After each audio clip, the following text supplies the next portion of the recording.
አሰላሙ አለይኩም ወራህመቱላሂ ወበረካቱ። ውድና የተከበራችሁ ውድ ቻናሌ ቤተሰቦች እንዴት ናችሁ? እኔ ሰላም ነኝ አልሐምዱሊላህ።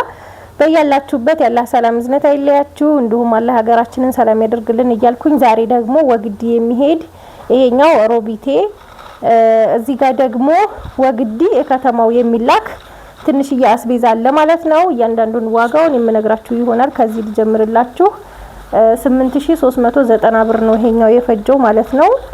ያኔ የተፈጨ ምናምን ነገር የላትም። ኖርማሊ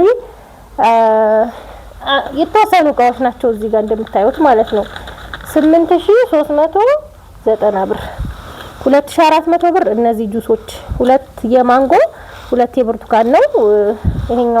ይሄ ብርቱካን ነው፣ ይሄ ማንጎ ነው። በጣም ነው የሚጣፍጠው። ይሄንን ቀምሼው ማለት ነው ማሻአላ። ይሄ 2400 ብር አንዱ 600 ብር 700 ብር ደግሞ ሁለት ፍሬ ቴምር አልኖር ነው እንደምታዩት ማሻአላ ጽድት ያለ ቴምር። ከዛ ግማሽ ኪሎ ቡና 750 ብር ግማሽ ኪሎ። ምስር ክክ 2 ኪሎ 540 ብር ኪሎ በ270። እዚህ ጋር ደግሞ 1300 ብር 3 ሊትር ሊባ ዘይት ነው። 10 ኪሎ ስኳር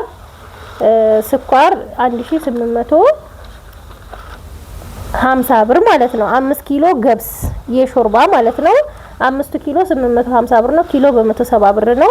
ይሄ 8390 ብር የፈጀው አስቤዛ ነው ማለት ነው። ይሄ የሚሄደው ወግዲ ከተማው ነው። እዚህ ጋር ያለው ደግሞ 42000 ብር የፈጀ ነው። አስቤዛም አላት ረከቦትም አላት እዚህ ጋር እንደምታዩት ማለት ነው።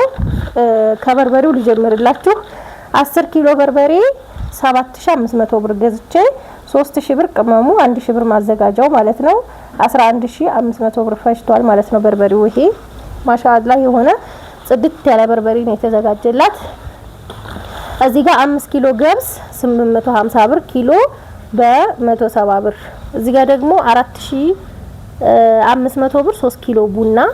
እዚህ ጋር ደግሞ 5 ኪሎ ስኳር 925 ብር ኪሎ በ185 ብር። ቡናው 1500 ብር ነው። ሊባ ዘይት 1900 ብር 5 ሊትር እና አልኑር ቴምር ደግሞ እዚህ ጋር እንደምታዩት 2030 ነው አንድ ካርቶን 2800 ብር።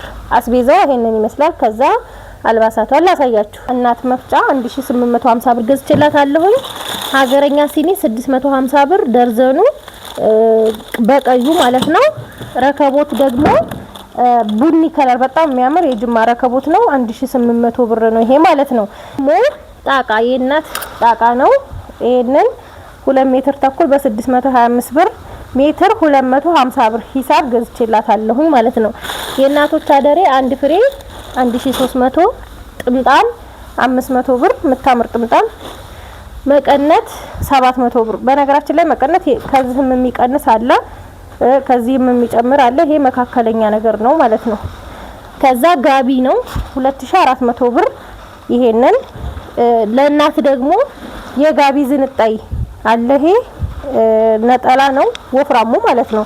ይሄንን ደግሞ 1300 ብር። ሌላው 3400 ብር። እዚህ ጋር ኮምፎርት አላት። በጣም የሚያምር ኮምፎርት ነው እንደምታዩት ማሻአላ ተባረከ ረህማን። ውስጡም ደግሞ ልስልስ ያለ ነው። ቆንጆ ኮምፎርት ነው ማለት ነው። ሁለት የትራስ ልብስና አንሶላ አለው። ለሜትር ከ20 ይሆናል ማለት ነው። ለሜትር ከ50 ልክ ነው የሚሆነው። ለሜትር ከ20 ግን ትንሽ ዘረፍረፍ ይላል። ያው ያምራል፣ በጣም ነው የሚያምረው። እና እዚህ ጋር ደግሞ ብርድ ልብስ 1700 ብር ነው የገዛሁት። የምታምር ቆንጆ የብርድ ልብስ ናት ማሻአላ ተባረከ ረህማን። በጤና የምትጠቀምበት ያድርጋት። ማክሰኞ ዕለት እሷ ኢትዮጵያ ገብታለች ማለት ነው። ማሻአላ የሚያምር ቆንጆ ብርድ ልብስ እና ኮምፎርት ተገዝቶላታል። እጥር ምጥን ያለ ነው። ከወደዳችሁት ላይክ ሼር ማድረጋችሁን አትርሱ። ሰላም ሁኑልኝ።